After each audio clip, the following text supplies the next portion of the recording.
ছাত্র জনতার নেতৃত্বে 24 জুলাই আগস্টে বাংলাদেশের জনগণকে শান্তি এবং মুক্তির স্বাদ উপহার দিয়েছেন। আলহামদুলিল্লাহ।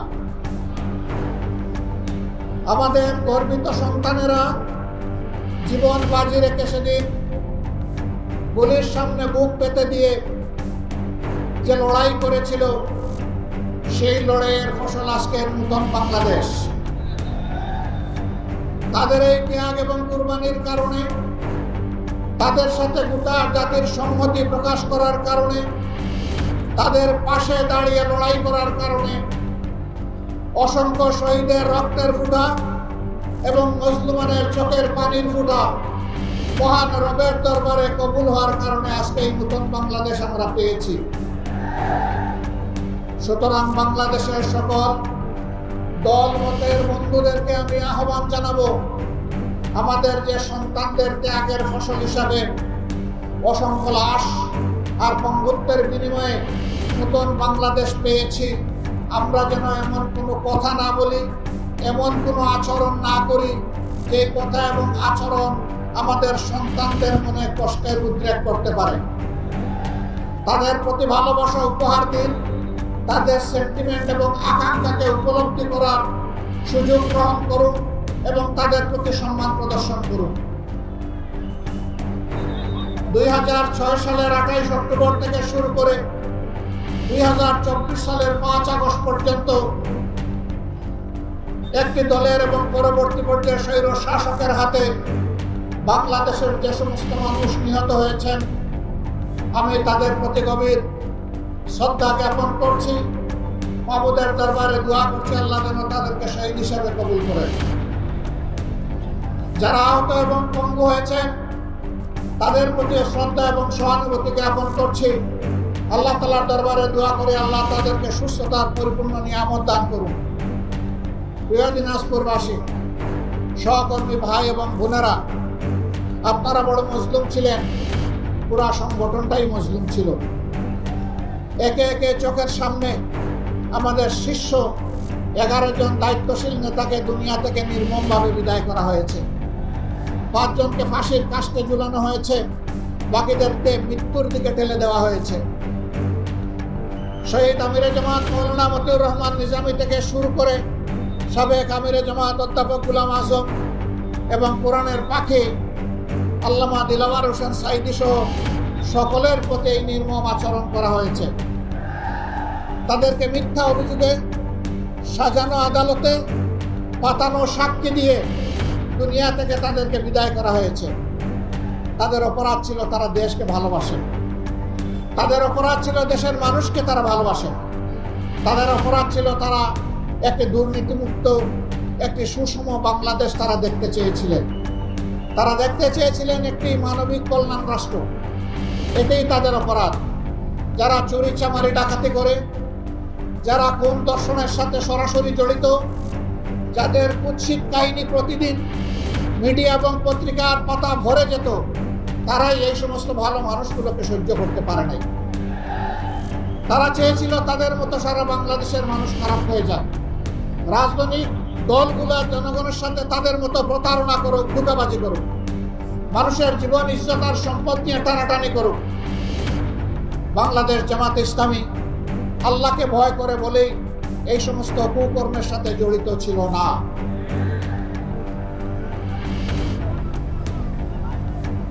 বাংলাদেশের সব কয়টি কার্যালয় আমাদের বন্ধ করে দিয়েছিল, আমাদের দলের নিবন্ধন কেড়ে নিয়েছে, আমাদেরকে নিষিদ্ধ করেছে, আমাদেরকে দফায় দফায় মামলা দিয়ে লক্ষ লক্ষ সহকর্মীকে, ভাই বোনদেরকে, কুলের শিশুকে পর্যন্ত তারা জেলে নিক্ষেপ করেছে। 90 বছরের বৃদ্ধাকেও তারা রেহাই দেয়নি। শুধু বাংলাদেশ জামাতে ইসলামী না, এদেশের দেশপ্রেমিক সকল সংগঠনকে প্রতিপক্ষ এবং দুশ্মন সাব্যস্ত করে সকলের প্রতি একই আচরণ করেছে। আলিম উলামাকে কষ্ট দিয়েছে, খুন করেছে, হাফিজদেরকে খুন করেছে, এতিমদেরকে খুন করেছে। তারপরে উপহাস করে বলেছে শাপলা চত্বরে মানুষ মারা যায়নি, রক্ত সেখানে ঝরেনি, হেফাজতের নেতারা সেখানে লাল রং ছিটিয়ে দিয়েছিল। কত নিম্নমানের রুচি হলে মানুষ খুন করার পর এইরকম কুরুচিপূর্ণ কথা শাসক গোষ্ঠীর পক্ষ থেকে বলতে পারে? সম্মানিত ভাই ও বোনেরা, আপনারা শান্তিতে নিজের ঘর বাড়িতে থাকতে পারেন নাই, পেশাগত দায়িত্ব পালন করতে পারেন নাই, ছোটখাটো ব্যবসা করতে পারেন নাই, স্বস্তিতে সমাজে চলাফেরা করতে পারেন নাই। আমরা কি আফ্রিকার জঙ্গল থেকে এসেছিলাম? আল্লাহ তাআলা এই দেশের মাটিতে আমাদেরকে জন্ম দিয়েছিলেন। কেন এই অবস্থা কেন হয়েছিল? তাদের এই অবস্থা কেন হয়েছিল আমি আগেই জবাব দিয়েছি। তারা ধারণা করেছিল নেতৃবৃন্দকে খুন করে, কর্মীদেরকে খুন এবং গুম করে, পঙ্গু করে, জেলে দিয়ে, ভয় দেখিয়ে এই সংগঠনকে তারা স্তব্ধ করে দিবে, মাটির নিচে পাঠিয়ে দেবে।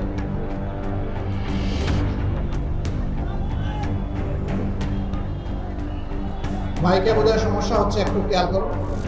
হ্যাঁ, ঠিক হয়ে গেছে আলহামদুলিল্লাহ। যাদের একটু কম শুনবেন তারা একটু ধৈর্য ধরে একটু অপেক্ষা করে। সম্মানিত ভাইয়েরা, এইরকম একটি তাণ্ডব জাতির উপর দিয়ে তারা চালিয়েছিলেন। তারা বলতেন গণতন্ত্রের দরকার নাই, উন্নয়ন হলেই চলবে। উন্নয়ন করতে গিয়ে তারা কি করেছে? তারা রডের বদলে বাঁশ উপহার করেছে, সিমেন্টের সাথে ছাই মিশিয়ে দিয়েছেন। বাংলাদেশ থেকে লক্ষ কোটি টাকা, 26 লক্ষ কোটি টাকা চুরি করে বিদেশে পাচার করেছে। অন্যায় যখনই করেছেন, অন্যায়ের প্রতিবাদ আমরা তখনই করেছি। আমাদেরকে একটা মিটিং মিছিল করার সুযোগ দেওয়া হয়নি, কিন্তু তাই বলে আমরা বসে থাকি। যখনই দেশ এবং জনগণের বিপক্ষে সরকার অবস্থান নিয়েছে, আমাদের অবস্থায় নেমে পড়েছে। আমরা যখনই একটা মিছিল করতাম, আমরা বুঝতাম আজকে আমাদের কয়েকটা লোক খুন হতে পারে, এখান থেকে ধরে নিয়ে গুম করে ফেলতে পারে, গুলি করে পঙ্গু বানিয়ে ফেলতে পারে, মামলা দিয়ে জেলে নিতে পারে। তারপরেও শুধু আল্লাহকে পরোয়া করে, এগুলাকে আমরা পরোয়া করি না। আমরা বাংলাদেশের মানুষের সাথে ছিলাম। যেখানে এই খরা দুর্ভিক্ষ, যেখানে এই বন্যার থাবা, যেখানে এই বিভিন্ন ধরনের প্রাকৃতিক বিপর্যয় এসেছে, একটা মজলুম সংগঠন হয়েও সবার আগে মানবিক দায়িত্ব পালনের জন্য আমরা আমাদের ভাই বোনদের কাছে পৌঁছে গেছি। আমরা চেষ্টা করেছি পুরা 15.5 বৎসর ধরে আমরা এইভাবেই তিলে তিলে চেষ্টা করেছি। ওরা ওগুলোও সহ্য করতে পারে না, বিভিন্ন জায়গায় আমাদেরকে হুমকি ধমকি দিয়েছে। বন্যায় দেশ ভাসছে, নিজেরা কিছু করে না, মানুষ জনগণের কাছে যাবে একটু সহানুভূতি ভালোবাসা নিয়ে, সেইটাও সহ্য করে না। আমি আপনাদের এই পাশের জেলা কুড়িগ্রামের রৌমারীতে গেলাম বন্যায়, সেখানে কিছু কাজ করার জন্য। দেখি যে আমার পাশে নেতৃবৃন্দ কি জানি টেলিফোনে শুধু পুষ্কাশ করে। আমি বুঝলাম সামথিং রং। পাশে এনে জিজ্ঞেস করে জানলাম যে থানা থেকে তাদের উপর প্রেসার ক্রিয়েট করা হচ্ছে। কে এসেছেন, কি করছেন, কোথায় যাবেন? আমি তাদেরকে বললাম সব জানিয়ে দেব। জনগণের পাশে দাঁড়ানোর কারণে যদি এখান থেকে আমাকে গ্রেফতার করে, শতবার গ্রেফতার করে, আমি এটা পরোয়া করি না। মানুষ দেখো, ওরা কিছু করে না, আমরা কিছু করতে গেলে আমাদেরকে করতেও দেয় না। সম্মানিত ভাইয়েরা, এই ধরনের আচরণ পুরোটা সময় জুড়েই আমাদের সাথে করেছে। আমরা তাই বলে কি দমে যাব? আমরা আক্রান্ত আহত হয়ে আমরা আদালতে বিচার পাই না। এখানে একজন ভাই বলে গেলেন, এই এলাকারই একজন বিচারক, তিনি বলেছিলেন তিনি নাকি শপথবদ্ধ রাজনীতিবিদ। আমি বলি ভুল বলেছেন, আপনি শপথ ভঙ্গ রাজনীতিবিদ।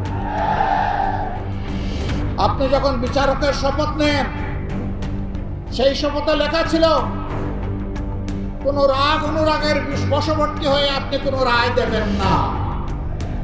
অথচ আপনি একটি রাজনৈতিক দলের পক্ষ নিয়েছিলেন। আপনি ছিলেন পক্ষপাত দুষ্ট, অতএব আপনি করেছেন আপনার শপথ ভঙ্গ। এই শপথ ভঙ্গের কারণেই তার বিরুদ্ধে ফৌজদারি মামলা হতে পারে।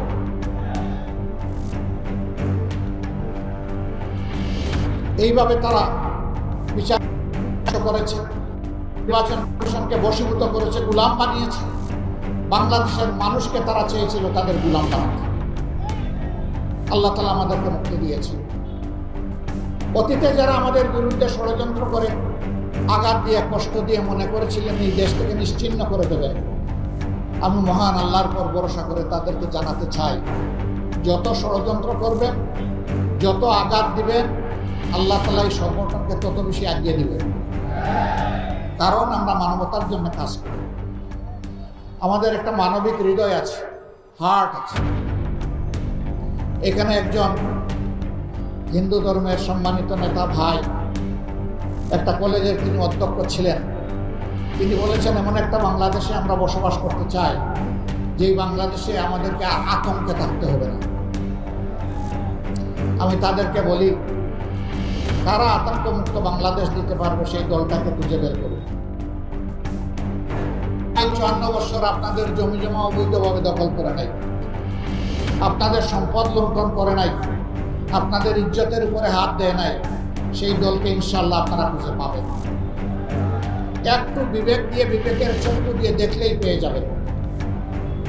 আমি খুব দূরে যাব না, এখন তাকে মাত্র 6 মাস পেছনে যাব। 5 আগস্ট এই দেশে একটা যুগান্তকারী পরিবর্তন হয়েছে। কেউ বলছে গণবিপ্লব, কেউ বলছে গণ অভ্যুত্থান, যে যেভাবেই বলুক, আমরা প্রথম দিন থেকে সচেতন ছিলাম একটা কুচক্রী মহল, বরাবর যাদের হাসলত খারাপ, তারাই আবার সমাজে একটা বিশৃঙ্খলা সৃষ্টি করতে পারে। এই জন্য আমরা আমাদের প্রিয় সহকর্মী এবং দেশবাসীদেরকে আহ্বান জানিয়েছিলাম, অনুরোধ করেছিলাম, মেহরবানি করে ধৈর্য ধরুন, শান্ত থাকুন, শৃঙ্খলা প্রতিষ্ঠায় সহযোগিতা করুন। এর আগে ওবায়দুল কাদের সাহেব কয়েকবার বলেছেন, আওয়ামী লীগ ক্ষমতা থেকে বিদায় নিলে তাদের রাজনৈতিক প্রতিপক্ষের হাতে 2 দিনের ভিতরে, ক্ষমতা থেকে পালানোর বা বিদায় নেওয়ার 2 দিনের ভিতরে তাদের 5 লক্ষ নেতাকর্মীকে খুন করা হবে। তাদের 5 লক্ষ নেতাকর্মী খুন হয়েছে, 550, 5 জন। কেন হয় না? এই কারণে তাদের হাত মানুষের রক্তে লাল থাকতে পারে, তাদের চোখ খুনের নেশায় সব সময় মাতাল হতে পারে, কিন্তু বাংলাদেশের জনগণ তাদের মতো নয়। এদেশের জনগণ তাদের দেশকে ভালোবাসে, তাদের মাটিকে ভালোবাসে। এই জন্য দায়িত্বশীলতার পরিচয় দিয়েছে। এরপরে মাঝে মধ্যে 2-1টা খুনের ঘটনা ঘটেছে, আমরা ওগুলা নিন্দা করেছি, বিচার দাবি করেছি। আমরা চাই না বিনা বিচারে যে দল ধর্মের মানুষ হোক, একজন মানুষকে খুন করা হোক। কেউ দোষী হলে বিচারের মাধ্যমে হবে, তবে অবশ্যই বিচারের নামে অবিচারের মাধ্যমে হবে। সুবিচারের মাধ্যমে কেউ যদি অপরাধ করে তাকে শাস্তি দিতে হবে। বিগত সরকার সুবিচারকে নির্বাসনে পাঠিয়েছে। এই জন্য এই বিচারপতিরা দম্ভ করে বলতে পেরেছিল যে আমরা শপথবদ্ধ রাজনীতিবিদ। এই কথার যারা প্রতিবাদ করেছিল সেই আইনজীবীদেরকে পরবর্তী পর্যায়ে হেনস্থ করা হয়েছে, অথচ এই আইনজীবীদেরকে পুরস্কৃত করার কথা ছিল। সম্মানিত ভাই ও বোনেরা, এরা বরাবর বলে আসছে সাম্প্রদায়িক বাংলাদেশ নয়, অসাম্প্রদায়িক বাংলাদেশ গড়তে চায়। যারা অসাম্প্রদায়িক বাংলাদেশ গড়বে তারা কেন বিভিন্ন সম্প্রদায়ের মানুষের জায়গা জমি দখল করে? এরা কেন লুণ্ঠন করে? এরা কেন ইজ্জতের উপরে হাত দেয়? এরা কেন আমাদের এই সমস্ত ভাই বোনদেরকে তাদের ভিটামাটি থেকে উচ্ছেদ করে? এরা অসাম্প্রদায়িক বাংলাদেশের প্রবক্তা নয়, বরঞ্চ এরাই হচ্ছে বাংলাদেশের স্বীকৃত ডাকাত। আমরা বর্তমান সরকারকে বলি, অনেক সংস্কার করার ব্যাপারে আপনারা হাত দিয়েছেন, যতটা সম্ভব করুন, তবে আরেকটা বিষয়ে হাত দেন। একটা নিরপেক্ষ সরকার এটা পারবে, দলীয় সরকার হয়তো বা এটা করবে না। গত 54 বছরে বাংলাদেশে বিভিন্ন ধর্মের মানুষ যাদের হাতে নির্যাতিত হয়েছে, যাদের উপর জুলুম করা হয়েছে, সেটা খুন, দর্শন, লুট, দখল যাই হোক, চাঁদাবাজি হোক, এদের নামের কালো তালিকা প্রকাশ করে দেন। এরা কারা? জনগণ এদেরকে চিনে নেব। কোনো জায়গায় কোনো কিছু ঘটলেই সাথে সাথে জামাতে ইসলামীকে দোষ দেয়। এটা এদের বদ হাসলত। এরা জাগরণেও জামাতকে ভয় পায়, এরা ঘুমের মধ্যেও জামাতকে ভয় পায়, জামাতের নীতি আদর্শকে ভয় পায়। এই ভয়ের জায়গা থেকে তারা ঘায়েল করতে চায় আমাদের। কিভাবে ঘায়েল করতে চায়? নিজেরা অপকর্ম করে তার দায় আমাদের উপরে চাপায়। বলবে যে প্রমাণ কি? মাত্র 2টা প্রমাণ দেয় উত্তরবঙ্গ থেকে, বেশি দেওয়ার দরকার নেই। হাজার হাজার প্রমাণ আছে। রংপুরের মৎস্যপল্লী, পীরগঞ্জ, যেখানে মিয়া আব্দুল ওয়াজেদ সাহেবের বাড়ি, সেই জায়গায় আমাদের হিন্দু ধর্মাবলম্বী ভাই বোনদের একটা পল্লী ছিল। সেই পল্লীতে গিয়ে প্রথমে গরু চুরি করলো, তারপরে সম্পদ লুণ্ঠন করলো, তারপরে তাদের ঘরগুলোতে আগুন জ্বালায়। সাথে সাথে কোনো বাস বিচার না করে ক্ষমতার সর্বোচ্চ পর্যায় থেকে বলে দেওয়া হলো এটা জামাত শিবিরের লোকেরা করেছে। কোনো তদন্ত নাই, তদন্ত ছাড়াই বলে দিল। যুক্তি দিল পাশে মিঠাপুকুর উপজেলা, ওটা জামাতের ঘাঁটি, ওরা এসে এখানে এটা করেছে। কি চমৎকার যুক্তি! মাত্র 3 দিনের মাথায় সাহস করে সেই পল্লীর মজলুম ভাই বোনেরা বলে দিল জামাত শিবির এখানে আসেও নাই, এগুলা করেও নাই, যুবলীগের অমুক নেতার নেতৃত্বেই অপকর্ম হয়েছে। এই মামলা চলে গেল সাইবেরিয়ার হিমাগারে। এটার এখন আর কোনো খবর নাই, যেহেতু নেতা যুবলীগের। পানিতে কূপ দিলে কূপ এসে নিজের হাঁটুতে লাগে, তো হাঁটু বাঁচানোর জন্য মামলাই হলো। তারপরে আপনারা দেখেছেন গাইবান্ধার সুন্দরগঞ্জের এমপি ছিলেন, উঠে হোক অথবা বিনা উঠে হোক, লিটন সাহেব। তাকে কে বা কারা তার বাড়ির পাশে শুট করে তাকে খুন করেছে। সাথে সাথেই তৎকালীন প্রধানমন্ত্রী বলে দিলেন সংসদে দাঁড়িয়ে এই কাজ করেছে জামাত শিবির। যুক্তি হলো এই লিটন সাহেবের নেতৃত্বে সন্ত্রাসের মাধ্যমে জামাতে ইসলামীর তৎকালীন আমির অধ্যাপক গোলাম আজম সাহেবকে তারা গাইবান্ধাতে জনসভা করতে বাধা দিয়েছিল। এর প্রতিশোধ এতদিন পরে জামাত শিবির নিয়েছে। এই অভিযোগে আমাদের বেশ কিছু নেতাকর্মীকে জেলে নেওয়া হলো, রিমান্ডে নেওয়া হলো, শারীরিক, আর্থিক, মানসিক নির্যাতন করা হলো। দিন শেষে পুরা তদন্তে বের হয়ে আসলো না জামাত শিবিরের কোনো সম্পর্ক এটার সাথে ছিল না, বরঞ্চ তাদেরই ক্ষমতার পার্টনার, যিনি ওই আসনের সাবেক এমপি ছিলেন, একজন অবসরপ্রাপ্ত সামরিক অফিসার, তিনি তার পিস্তল দিয়ে গুলি করে তার রাস্তা পরিষ্কার করেছেন।